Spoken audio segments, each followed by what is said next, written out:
소중한 나.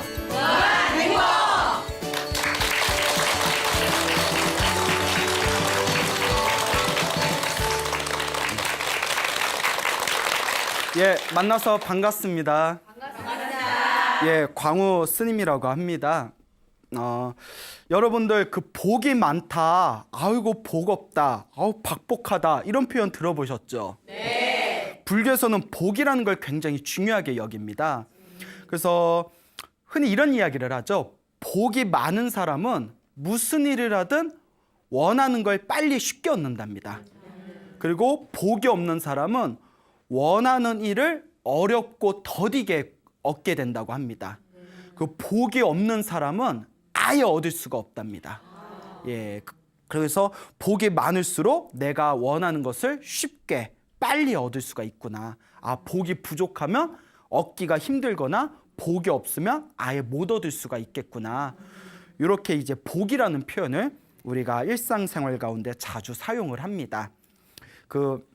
우연히 TV에서 봤는데요. 어떤 사업을 하신 분이 나오셔서 이런 이야기를 하더라고요. 사업을 해서 성공하는 팔자는 따로 있는 것 같답니다. 열심히 한다고 되는 게 아닌 것 같대요. 예, 동감하십니까? 자기가 사업을 하는데 먹는 장사가 가장 좋다 그래가지고 안전빵은 먹는 장사다. 그래서 한우 전문점을 열었답니다. 한우 고깃집을 열었는데 그의 광우병 파동이 나가지고 어마어마하게 손해를 봤대요. 그래서 뭐 이런 경우가 다 있나. 그리고 두 번째는 이제 그 돼지갈비집을 열었답니다. 하도 광우병 파동에 치가 떨려가지고 이제 돼지갈비를 집을 열었는데 그의 돼지 콜레라가 터졌대요. 그 엄청나게 손해를 봤대요. 돼지 콜레라 때문에. 안 되겠다 싶어가지고 그분이 그래서 삼계탕집을 열었답니다. 자, 여러분 머릿속에 떠오르는 거 있습니까? 그때 조류독감이 터져서 이 3번 연타를 맞았더니 그냥 정신이 없더래요. 그분이 어마어마하게 빚을 짓고 아니 어떻게 하는 사업마다 그렇게 일이 터질 수가 있냐고 그러면서 사업을 해서 돈 버는 팔자는 따로 있는 거 아니냐 이런 그런 생각을 일으킨 적이 있었다고 합니다. 근데 여러분들도 일하다 보면 나는 분명히 열심히 한 것 같은데 그에 걸맞는 어떤 대우라든가 대가를 못 받은 적이 있으시죠? 그리고 또 우리 주변에 보면 별 노력을 안 한 것 같아도 승승장구하는 사람들이 실제로 있습니다. 뭐 대표적인 게 좋은 표현은 아니지만 뭐 금수저라는 얘기 많지 않습니까? 뭐 부모 하나 잘 만난 것 때문에 그냥 건물주 딱 하나 건물 하나 전해받고. 그런데 이 행운이 어디서 오냐? 불교에서는 자기가 전생에 지은 복이랍니다. 그 복이 있어야 행운도 온다. 그래서 복 있는 사람은 무엇을 하든 일이 잘 풀린답니다. 참 이게 어려워요. 여러분은 복이 많은 것 같아요? 적은 것 같아요? 대답하기 애매하죠. 예? 많다고 하기도 애매하고 없다고 하기도 좀 창피하고 예, 여러분들 마음 다 알아요. 예. 자, 그래서 이 복이라는 게 참 중요한데 여러분 복이 정말 많은 사람은 쥐 한 마리로 부자가 될 수가 있습니다. 그 비결을 가르쳐 드릴까요? 옛날에 머나먼 과거 전생에 어느 큰 부자가 있었는데 이 부자가 미래를 예언하는 힘이 있었답니다.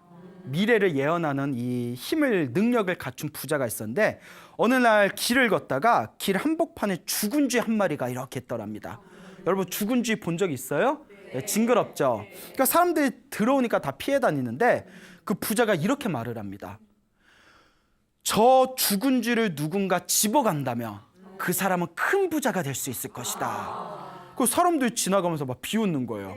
이야기 뭐 본론 들어가지도 않는데 막 이러세요.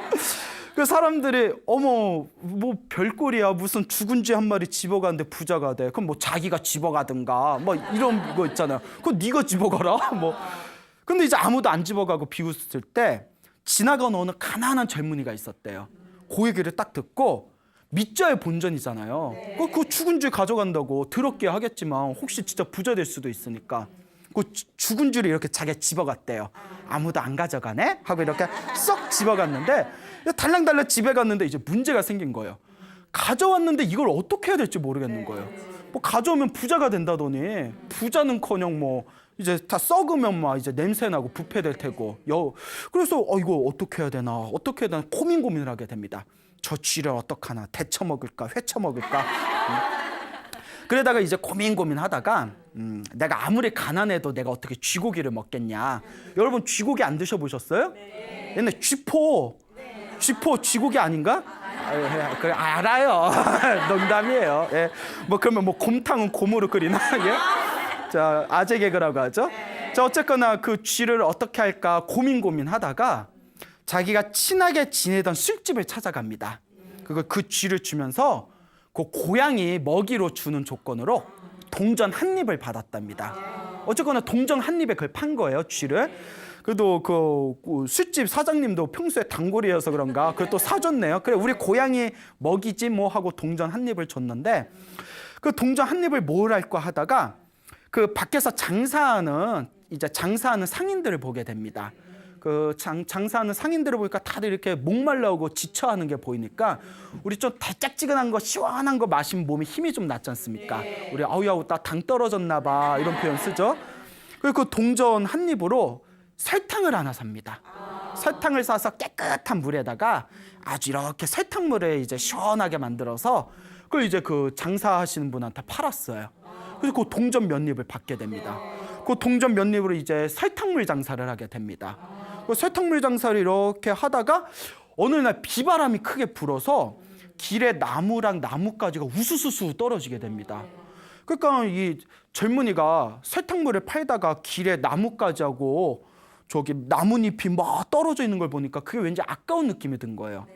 야, 저거 그냥 버리기가 아깝다. 그래서 주변에 있는 사람들한테 설탕물을 이렇게 무료로 주는 조건으로 저 나뭇가지하고 나뭇잎 떨어진 걸 다 모아서 우리 집 앞에다 좀 쌓아다오 부탁을 합니다. 그 사람들이 뭐 설탕물 한 잔 공짜로 마시고 지나가는 길에 그 하나씩 집에다 놔주면 되니까. 그래서 설탕물을 이렇게 사람들한테 나눠준 뒤에 그 길에 떨어진 나뭇가지와 나무잎을 잔뜩 집 앞에다 쌓아놨는데 양이 좀 됐대요. 꽤 양이 됐는데, 근데 어느 날 때마침 그 그릇을 굽는 그 도자기를 굽는 사람이 있었대요. 근데 이 사람이 도자기 그릇을 구우려면 땔감이 필요하지 않습니까? 때마침 그거 그릇을 대량으로 주문하는 사람이 있어서 그릇을 급하게 빨리 여러 개를 만들어야 되는데 딱 봤더니 땔감이 부족한 거예요. 아, 이거 갑자기 필요할 때 이거 땔감이 떨어졌냐 하고 나와서 어디 뭐 땔감 될 거 없나 찾아봤더니 저기에 괜찮은 나뭇가지하고 나뭇잎이 수북히 쌓여 있는 걸 보고 그 집에 가서 그 젊은이한테 이거 안 쓸 거면 나한테 팔으라고 값을 톡톡하게 주겠다고. 그래서 제법 큰 돈을 받고 그걸 팔았어요. 괜찮잖아요. 그러면 이제 이 돈으로, 여러분들 같으면 이 돈으로 야, 이거 갑자기 들어온 공돈이니까 오늘은 광란의 시간을 한번 보내봐. 자, 클럽으로 부비 막 이러면 이제 돈을 못 벌어요. 예. 그래서 이제 그 돈을 가지고 더 질 좋은 설탕물을 만든 뒤에 무역 상인들이 모여 있는 큰 시장에 갑니다. 큰 시장에 가서 이제 질 좋은 설탕물을 이렇게 팔면서 거기에 있는 무역 상인들한테 아주 서비스를 잘 해주면서 친분을 깊이 맺어놨대요. 이제 단골들을 많이 만들어 놓은 거예요. 그렇게 이제 단골을 만든 뒤에 이제 상인들하고 친해지게 됐을 때 어느 상인이 이제 설탕물을 한 잔 딱 마시러 와요. 그러니까 이제 딱 봤더니 돈도 많아 보이고 사람이 좀 복이 많아 보이는 상인인 것 같아서 이제 가난한 이 젊은이가 설탕물을 이거 제가 서비스를 그냥 드릴게 드셔요. 아유 뭐 내가 이걸 몇 입으로 먹으면 되나 하고 돈 주려니까 돈은 집어두고 정 아닙니까? 장사 잘해요. 예? 이게 다 정이죠. 나중에 그 장사하실 때 좋은 정보 있으면 그거나 좀 알려줘요. 머리가 좋아. 그러니까 이 장사꾼이 설탕물이 별거 아닌 것 같아도 사람 감정이 있지 않습니까? 그 젊은이가 싹싹하고 하니까 그러면 며칠 후에 500마리의 말을 끌고 말장수가 말을 팔기 위해 이 시장에 온다고 한다. 그때 좀 장사 좀 하면 득이 될 것 같은데 하고 나름 고급 정보죠. 정보를 주고 딱 갔는데 이거다 싶어가지고 그동안 모아두었던 돈으로 말먹이 풀을 삽니다. 예, 말먹이 풀을 사요. 일생일대 이제 투자죠. 그리고 그 말먹이 풀을 잔뜩 사놓은 뒤에 500마리의 말을 이끌고 말장수가 시장으로 옵니다. 근데 아주 오랫동안 그 길 위에서 걸어 이제 말을 데리고 왔기 때문에 말들이 다 지쳐 있잖아요. 그러니까 급하게 말한테 뭘 먹여야 되잖아요. 말을 회복시켜야 되니까. 그때 서프라이즈 하면서 오시기를 기다렸습니다. 이거 말먹이풀 기다리고 있었으니까 이거 빨리 먹이라고. 그거 이제 뭐 그 말 장사꾼은 당장 급한데 이거 이렇게 기다리고 있으니까 잘 됐다 싶어가지고 큰 돈을 주고 그 말먹이풀을 사갑니다. 그거 이제 대박 친 거예요. 그게 이제 대박을 친 뒤에 또 이제 친하게 지내던 어느 상인이 며칠 후면 이제 저기 다른 나라에서 어마어마하게 많은 짐을 가지고 여기로 이제 올 거야 될 것이다. 배를 타고 오는데 그때 그 짐들을 각 나라에다가 유통을 하려면 지금 막 그 일손이 좀 부족하다. 뭐 이런 얘기를 한 걸 딱 듣고는 그래 이번에 또 기회가 왔다 해가지고 말먹이 풀을 통해서 벌어들인 큰 돈으로 마차하고 말을 산 거예요. 마차하고 말을 산 뒤에 기다렸다가 그 배가 도착해서 짐을 이제 나라에다가 유통을 해야 되는데 일손이 부족하잖아요. 그래서 자기가 짐마차를 이용해서 짐을 옮기는 유통업에 끼어들게 됩니다. 그 당시에 유통업의 개념이 있었는지 모르겠지만 유통업에 끼어들면서 그 뒤에 이제 몇 년 후에는 어마어마한 큰 부자가 됩니다. 뭐 때문에? 쥐 한 마리 때문에.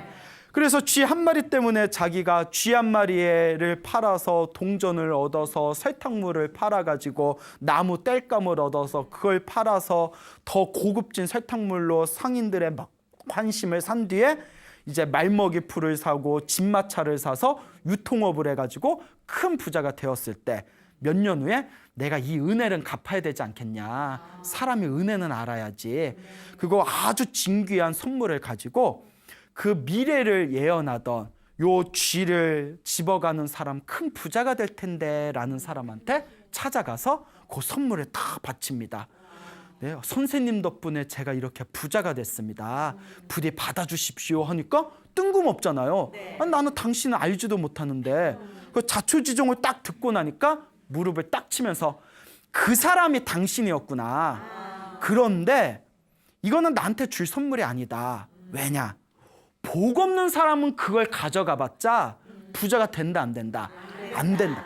당신이 복이 있으니까 그 쥐를 가져가서 행운을 불러일으키고 그 복을 얻고 부자가 된 것이다 라고 이야기를 했습니다. 그러면서 그 미래를 예언하던 큰 부자가 그 젊은이의 지혜와 복덕을 칭찬하면서 자기의 아름다운 딸을 주어서 사위로 삼았다는 훈훈한 해피엔딩이 있습니다.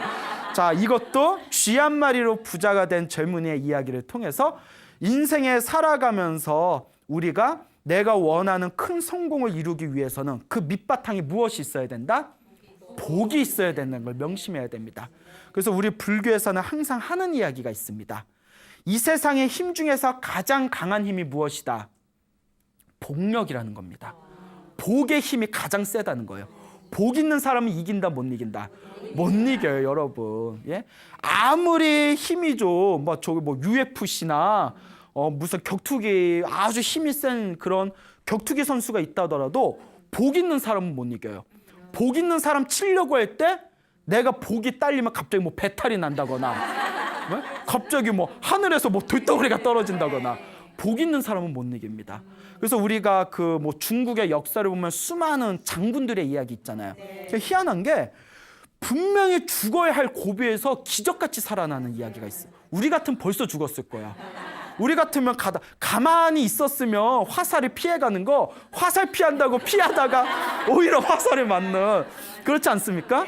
근데 그 옛날에 그 유명한 장수들 천하의 패권, 천하를 통일한 그런 어떤 장군들을 보면 한결같이 남들 같으면 평범한 사람들 같으면 100번 죽었어야 할 상황에서도 살아남는 기적 같은 경우를 역사책에서 볼 수가 있습니다. 그 사람들은 뭘 가지고 타고난 걸까요? 복이 있었던 거예요.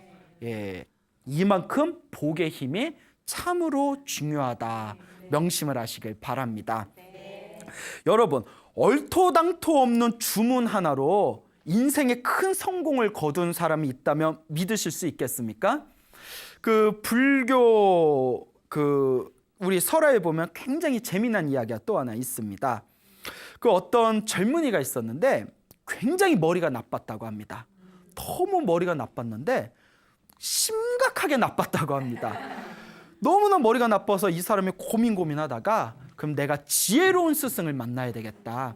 그래서 멀리 500명의 제자를 데리고 있는 지혜로운 스승을 찾아가서 이제 유학 생활을 하게 됩니다. 고향을 떠나서 그 지혜로운 스승을 만나서 지혜로운 그 스승님 밑에서 열심히 공부를 하는데, 스승이 그 500명의 제자들이 있지만 살다 저렇게 머리가 우둔한 사람은 처음 본 거예요. 야, 내가 수십 년 동안 별의별 사람들 만났지만 어쩜 저렇게 머리가 멍청할까. 근데 미워할 수가 없는 게 너무 착한 거예요. 너무 착하고 성실하고, 스승이 죽어라 하면 막 죽는 신용을 하고, 죽어 하면 나 진짜 죽는다 절벽에서 막 떨어지려고 그러고, 너무 착하고 순수하고 순진하니까 스승이 정이 안 갈 수가 없는 거예요. 그래서 각별하게 더 신경을 써줬는데도 너무나 머리가 우둔해서 스승이 이제 고민을 합니다. 저 착한 제자에게 무언가 선물을 주고 싶은데 도저히 머리가 나빠서 내가 아무리 좋은 나의 지혜를 전해주려고 해도 방법이 없구나. 고민하다가 이 스승이 당신 딴에는 나름대로 최고의 주문을 하나 만들어냅니다. 그리고 이제 제자를 불러냅니다. 제자야, 내 몇 년 동안 내 밑에서 네가 공부를 했지만 더 이상 앞으로 몇 년 동안 더 공부를 한다 하더라도 그거는 더 이상 시간이 무의미할 것 같다. 대신 우리 착한 제자를 위해서 내가 정성스럽게 만든 주문이 있다. 이 주문을 가르쳐 줄 테니까 이제 집에 가면 아침에 눈 뜨면 저녁에 잠들 때까지 이것을 항상 되뇌어라. 너 평생 동안 이것을 절대 잊어먹지 말아라 하면서 주문을 하나 가르쳐 줍니다. 그 주문이, 잘 들어보십시오. 못된 짓을 하고 있구나. 못된 짓을 하고 있구나. 왜 하는지 난 다 알지 라는 주문을 가르쳐 줍니다. 희한하죠? 못된 짓을 하고 있구나. 못된 짓을 하고 있구나. 왜 그런 짓을 하는지 난 다 알지. 뭐 별 이상한 주문을. 근데 이거에 깊은 뜻이 있어요. 여러분, 우리가 착한 일을 많이 하면 선업이 늘어나서 행복의 열매를 맺게 되고, 나쁜 짓을 많이 하면 악업이 늘어나서 불행한 결과를 맞게 된다라는 인과 업보를 다 아시지 않습니까? 근데 우리 항상 착한 일을 할 때나 나쁜 일을 할 때나 다 내 마음에서 일어나고 사라지는 세계입니다. 그렇죠? 그렇기 때문에 내 마음에서 나쁜 생각이 일어날 때 항상 내 마음을 있는 그대로 관찰하고, 그 나쁜 마음이 일어나기 전에 그 나쁜 의도를 딱 꺾어버려야 돼요. 그러니까 항상 내 마음을 관찰하면서 나쁜 일이 일어나려고 할 때, 나쁜 마음이 일어나려고 할 때마다 못된 짓을 하고 있구나. 못된 짓을 하고 있구나. 왜 그런 짓을 하려는지 난 다 알지 하고 내 마음에서 나쁜 생각이 일어날 때마다 그걸 관찰하라는 뜻이에요. 놀라운 주문이죠. 근데 이제 제자한테 그런 거 얘기해봤자 이해도 못하고, 못된 짓을 하고 있구나, 못된 짓을 하고 있구나, 왜 그런 짓을 하는지 난 다 알지 해서 앞구절을 가르쳐주면 뒷구절을 잊어버리고, 뒷구절을 잊어먹으면 앞구절을 잊어버리고, 그러니까 지혜로운 스승조차도 막 주먹이 부들부들 떨리는 거예요. 얼마나 답답하면. 이건 이제 농담이고요. 그래서 이제 스승이 인내심을 가지고 결국 그 주문을 다 가르쳐줍니다. 그 별것도 아닌데 힘들게 가르쳐준 뒤에 스승이 됐다, 이제 떠나라. 이 주문을 절대 잊지 말고 떠나라. 그리고 이제 이 주문으로 항상 네가 이 주문을 새겨가고 이 주문을 항상 마음으로, 입으로 항상 외우고 다닌다면 분명히 너에게 좋은 일이 생길 것이다 하고 이제 제자를 보냅니다. 그 제자가 이제 스승에게 다 답변 인사를 하고 이제 집으로 돌아오게 되죠. 근데 그 나라에 왕이 하나 있었다고 합니다. 굉장히 훌륭한 왕이었다고 해요.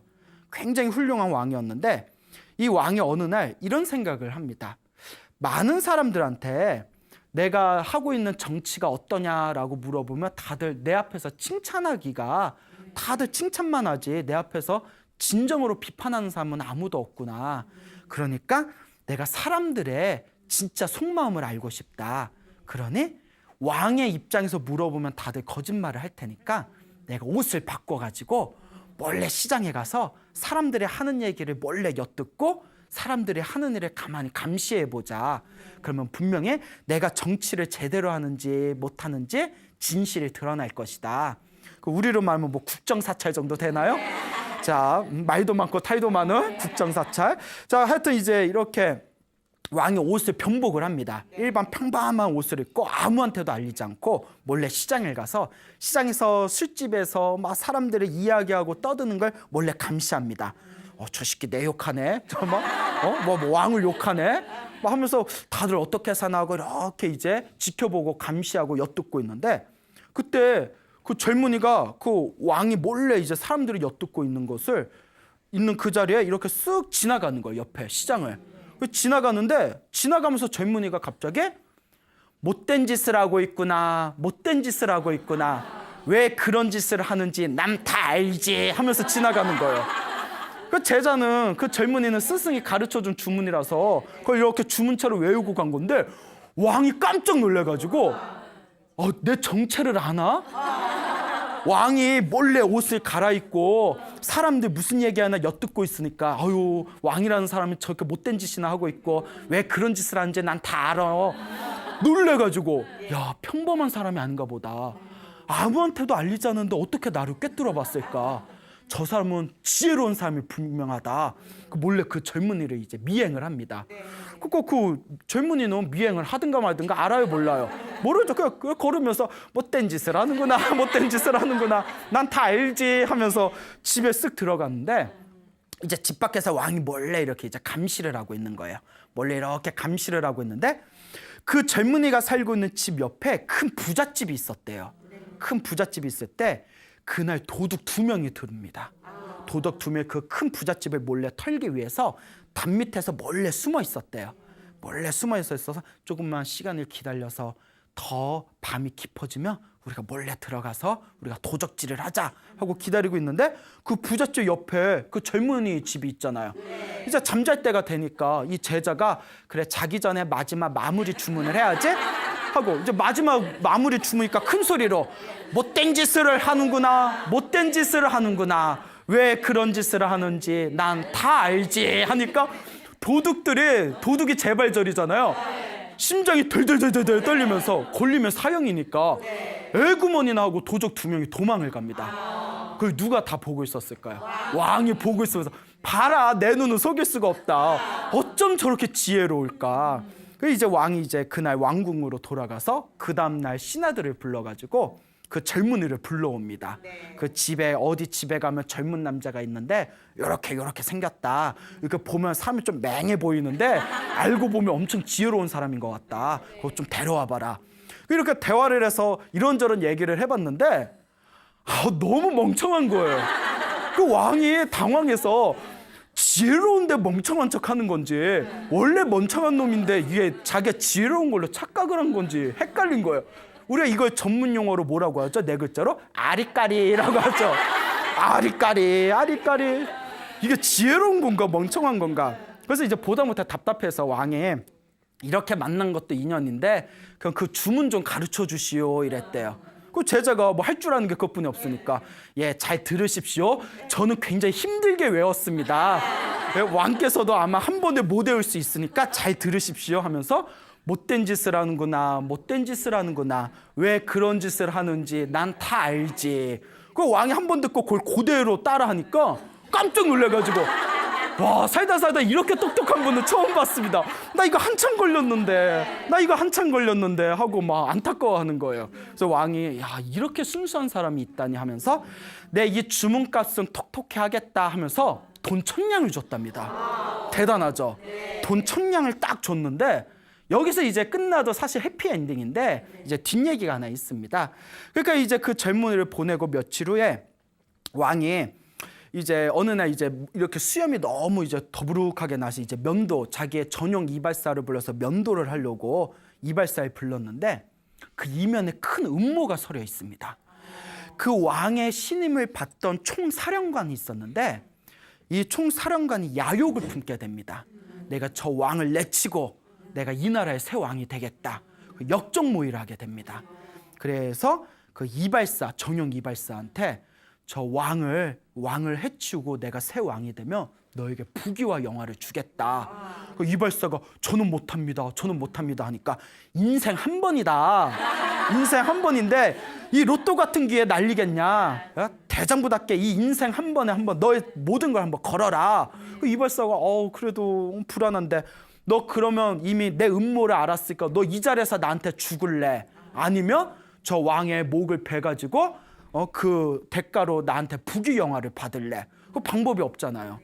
그래서 그러면 당신의 뜻을 따르겠습니다. 그러면 이제 왕이 가장 방심할 때 면도를 할 때 이렇게 졸고 있으니까 그때 면도를 한 척하면서 목을 면도날로 따버려라. 무섭죠? 따버려라 이러는 거예요. 그러니까 알겠습니다 해놓고 이제 어느 날 그날이 왔어요. 왕이 이제 딱 정용 이발사를 불러서 나 면도 안 한 지 오래됐지? 면도 좀 해도 이렇게 이제 얘기를 하니까 예 스님 면도를 이제 스님이 아니라 예 왕이시여 면도를 하려면 면도날을 좀 이렇게 날카롭게 갈아야 되겠습니다. 좀 기다리십시오 하고 이제 푹신한 의자에 앉혀놓고 면도날을 서걱서걱 갈아요. 무슨 생각을 했냐면 따려면 한 번에 따야 된다. 한 번에 승부를 봐야 된다. 무슨 마지막 승부야? 예? 한 번에 승부를 봐야 되니까 최대한 날카롭게 갈자. 그리고 서걱서걱 가는데 왕은 이제 저기서 면도날 갈고 있으니까 이렇게 심심하고 무료한 거예요. 빨리 배워주지. 이거 심심해 죽겠네. 자기 죽을 것도 모르고 이렇게 졸려가지고 무료하게 있다가 갑자기 그 주문이 생각난 거예요. 그래서 자기가 그냥 갑자기 주문이 생각나서 그 흥얼거리듯이 못된 짓을 하는구나. 못된 짓을 하는구나. 왜 그런 짓을 하는지 난 다 알지. 다 외웠네. 예? 다 외우셨어. 이발사가 그 말을 듣자마자 손을 부들부들 떨면서 그 자리에서 그냥 주저앉아가지고 엉엉 울면서 왕이시여 용서하소서. 왕이시여 용서하소서. 그 왕이 자기가 그 얘기한 게 다 음모를 꾸민 걸 다 꿰뚫어보고 자기한테 한 말인 줄 알고 그 왕은 얼떨결에 얘 왜 이래? 웬열? 왜 그래? 그리고 자초지종을 물어보니까 그 음모를 발각을 하게 됩니다. 그래서 총사령관을 불러서 호되게 꾸짖은 뒤에 원래는 사형을 내려야 되지만 그대가 그래도 그동안 내 밑에서 열심히 일한 게 있고 나는 의리가 있기 때문에 한순간 배신했다고 사람을 쉽게 해치지 않는다. 하지만 이거는 정말 용서받을 수 없는 거니까 대신 유배를 가라 해서 멀리 귀양을 보내게 됩니다. 그리고 그 자리에 누구를 불렀을까요? 그렇죠. 그 젊은이, 그 머리가 둔한 제자를 불러서 네가 알고 했건 모르고 했건 너의 그 주문이 아니었으면 나는 죽었을 것이다. 그런데 내가 보기에는 너는 정말 복이 많은 것 같다. 그러니 복 많은 사람이 이 자리에 올라야 되지 않겠냐 하면서 그 우둔한 젊은이를 총사령관에 임명했다는 훈훈한 이야기가 불교설화에 전해지고 있습니다. 근데 중요한 게 있어요. 그 주문을 가르쳐준 스승도 일이 이렇게까지 잘 될 줄 알았을까요? 아니죠. 네 마음을 항상 살펴보고 나쁜 짓을 하지 말아라. 그 뜻으로 가르쳐준 거였고 그 제자도 자기 일이 이렇게 잘 풀릴 줄 알았을까요? 몰랐죠. 아무 생각 없었을 거예요. 정말 아무 생각 없었을 거예요. 그냥 스승이 하라니까 읽고 다녔지. 그 왕도 역시 자기가 그 주문 덕택에 목숨에서 자기가 죽을 목숨에서 살아났다는 걸 알았을까요? 몰랐죠. 바로 무엇의 힘이었을까요? 복입니다, 여러분. 복력입니다. 여러분들 오늘 이 주문 배우셨죠? 이거 읽고 다녀보세요. 예? 사람들이 이상하게 써요. 여러분들 지나갔는데 대통령이 옆에서 못된 짓을 하는구나, 못된 짓을 하는구나 이러면 예? 대통령 어떡하지? 눈치챘나? 예? 아니지 않습니까? 자, 그러니까 이게 다 복의 힘이라는 겁니다. 복 있는 사람은 뭘 해도 잘 된다라는 교훈이 되겠습니다. 불교는 사실 깨달음과 지혜의 종교입니다. 원래 깨달음이 목표입니다. 지혜가 목표죠. 그런데 중요한 게 있습니다. 깨달음과 지혜를 얻으려면 밑바탕에 또 뭐가 있어야 된다? 복이 있어야 되는 거예요. 복이 있어야 수행을 할 수 있고 복이 있어야 좋은 스승을 만날 수 있고 복이 있어야 좋은 도반을 만날 수 있고 복이 있어야 수행하는데 공부하는데 전념할 수가 있습니다. 복 없는 사람은 아무리 공부하고 수행하고 싶어도 일이 안 따라줘요. 그래서 우리 스님들 중에서도 이상하게 나는 수행만 하려고 하면 안 좋은 일들이 생긴다고. 그래서 그거 처리하느라고 수행 못하고 이제 일 다 처리해놓고 이제부터는 내가 공부해야지 하고 또 공부 시작하면 또 저기에서 또 일이 빵 터져서 그게 뭐가 없어서 그렇다? 공부복이 없어서 그런 거예요. 공부복이 없어서. 그러니까 복이 있어야 깨달음도 얻을 수 있다라는 복덕과 지혜를 함께 닦으라는 복해쌍수의 가르침이 불교에선 전해지고 있는 것이죠. 옛날 부처님 당시에 어느 왕비가 있었습니다. 왕비가 부처님이 계신 사원에 가서 부처님의 법문 듣기를 항상 좋아했다고 합니다. 어쩜 우리 부처님은 저렇게 잘생기셨을까? 경전에 보면 엄청 잘생겼대요. 부처님은 왜 얼굴에 잘생긴지 아세요? 중생들은 항상 외모를 보고 사람을 판단하기 때문에 부처님이 중생 제도를 더 쉽게 하기 위해서 그 경전에 보면 백생 동안 몇 생? 백생 동안 얼굴 잘생겨지는 복을 닦았대요. 대단하시죠? 네. 얼굴이 잘생겨야 이제 포교하기 쉽고 또 중생을 제도하기 쉬우니까. 근데 저는 그 말에 동감하는 게 항상 느끼는 거. 옛날에도 제가 존경하는 어른 스님이 해주신 말씀인데, 연부를 잘하고 연부를 아주 그냥 아름답게 잘하면 신도들이 많이 모인대요. 근데 그거는 하수래요. 법문을 잘하고 강의를 잘하면 사람들이 많이 모인대요. 근데 그것도 높은 수준은 아니래요. 최고의 포교의 고수는 누구냐? 잘생긴 스님이 웃으면서 이리 와 하면 어머 어쩜 저 스님 저렇게 잘생겼을까 하고 구름같이 모여든대요. 그게 포교의 고수래요. 그 웃자고 한 말이에요. 웃자고 한 말인데 또 너무 외모 지상주의다. 근데 그만큼 잘생긴 외모는 세상을 살아가는데 도움이 된다. 그것도 복이다라는 그런 어떤 웃자고 한 우화입니다. 또 웃자고 한 말인데 죽자고 달려들면 안 돼요. 부처님도 그랬기 때문에 얼굴에 잘생긴 사람일수록 중생제도 하는데 더 유리하기 때문에 백생 동안 거룩한 외모를 얻기 위해서 복을 닦으셨다라는 설화가 있습니다. 그래서 이제 왕비가 항상 궁녀들을 데리고 거룩한 부처님의 모습을 보면서 설법을 듣는 것을 항상 즐겨했는데, 사원을 갈 때는 화려한 옷이나 화려한 장신구를 차면 안 됩니다. 그게 이제 예법이죠. 그래서 이제 왕비가 사원에 들어가서 부처님께 설법을 듣기 전에 깨끗한 손수건에다가 자기가 가지고 있는 진귀한 보석을 다 벗어서 수건에다 다 싼 뒤에 하녀에게 맡겼답니다. 내가 설법 들고 올 동안 요거 보관하고 있거라 하고 이제 옷을 검소하게 갈아입은 뒤에 부처님 사원에 들어가서 가만히 부처님의 거룩한 설법을 듣고 난 뒤에 이렇게 이제 절에 이제 나와서 하녀를 불렀는데 발칵 뒤집혀진 거예요. 하녀가 깜빡 그 보석이 들어있는 손수건을 어디다가 잃어버린 거예요. 그러니까 이거 어떻게 하냐고 하녀는 부들부들 떠는데 이제 왕이 이제 노한 거예요. 아니 어떻게 시녀가 왕비의 진귀한 보석도 제대로 간수를 못하느냐, 이렇게 화를 벌컥 내는데 왕비가 옆에서 왕에게 화내지 마십시오. 다 저의 인연입니다. 생기고 사라지는 건 다 무엇입니다? 인연입니다. 저 보석이 저와 인연이 있다면 다시 저한테 올 것이고, 저 보석이 인연이 없으면 제가 아무리 움켜줘도 결국 빠져나가기 마련입니다. 모든 것은 인연 따라 일어났다가 인연 따라 사라지는 거, 이 인연법이야말로 부처님의 가르침입니다.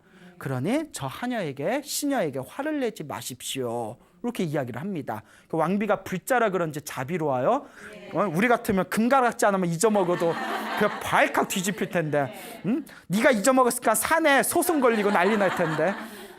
자, 어쨌거나 그래서 이제 왕이 그 얘기를 듣고는 일단 한번 이렇게 참았는데, 며칠이 지난 뒤에 부처님의 수제자 중에 아난존자라는 아난 스님께서 사원 밖을 천천히 거니시다가 저게 뭐가 번쩍번쩍하는 게 보여가지고 저게 뭔가 하고 나무 밑에 틈에서 이렇게 봤더니 수건에 쌓여져 있는 그런 황금과 보석을 발견하게 됩니다. 그래서 이게 뭔가 하고 이렇게 보니까 평소에 절에 자주 찾아오는 왕비의 물품이라는 걸 기억을 해내게 됩니다. 우리 같으면 딱 우와 대박 이러면서 나 오늘부터 승모 벗는다. 청담동에 건물 세워야지. 자, 이제 그럴 리는 없겠죠. 거룩하신 이제 아난 스님께서 왕비가 이 물건을 잊어먹었나 보구나. 부처님한테 말씀드렸더니 부처님께서 마땅히 주인에게 돌려주거라. 그래서 이제 아난 스님이 그걸 그 다음날 왕궁에 가서 왕에게 그것을 다시 돌려줍니다. 그 왕이 너무 기뻐하면서 왕비를 부른 뒤에 보시오 보시오, 때마침 우리 아난 스님께서 발견했으니까 다행이지 다른 사람이 발견했으면 우리 이 보석이 성하게 우리 손에 들어왔겠소. 이렇게 얘기하니까 왕비가 인상을 찌푸리면서 왕이시여, 왕은 어찌 아직도 그리 믿음이 없습니까? 인연법 아닙니까?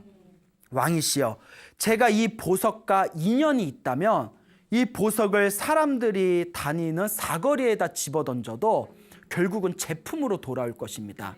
하지만 이 보석이 저와 인연이 없다면 아무리 꽁꽁 숨겨도 결국은 제품을 벗어나게 될 것입니다.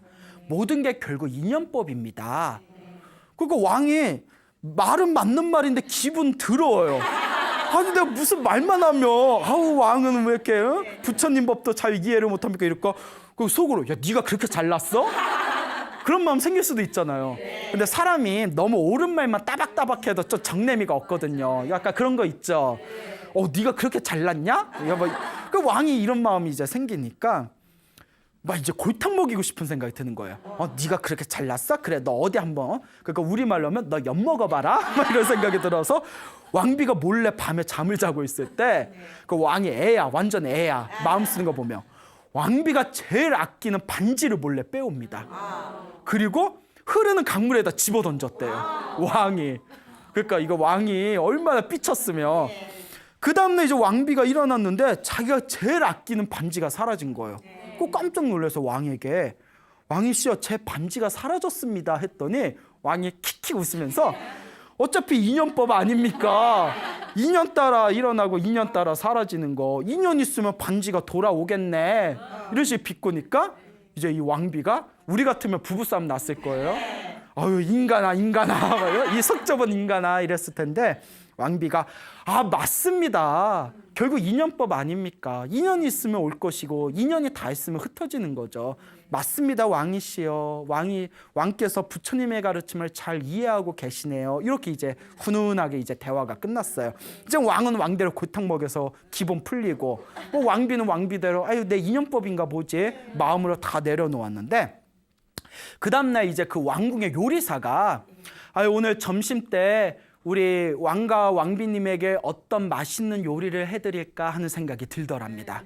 그래서 오랜만에 생선 요리를 해드릴까? 그래서 이제 시장을 딱 갔는데 줘서 아주 그냥 푸드덕거리는 큰 싱싱해 보이는 생선이 있는 거예요. 그래서 요 놈으로 생선 요리 해야 되겠다. 그 이제 짊어지고 와서 이제 요리장에 다 와가지고 이제 내가 요리를 해야지. 이제 이렇게 손질을 해야 되지 않습니까?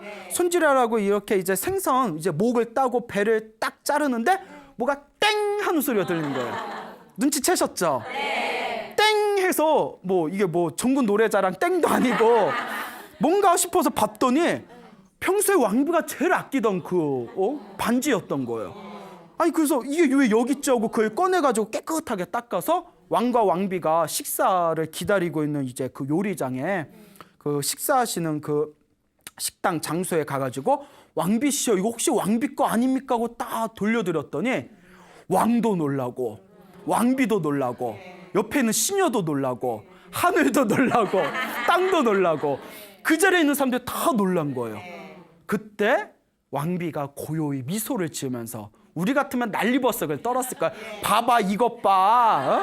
봐봐 다 알아서 돌아오잖아. 역시 난 잘났어. 이럴 수도 있는 상황인데 미소를 지으면서 이 반지가 아직 저와 인연이 있나 봅니다.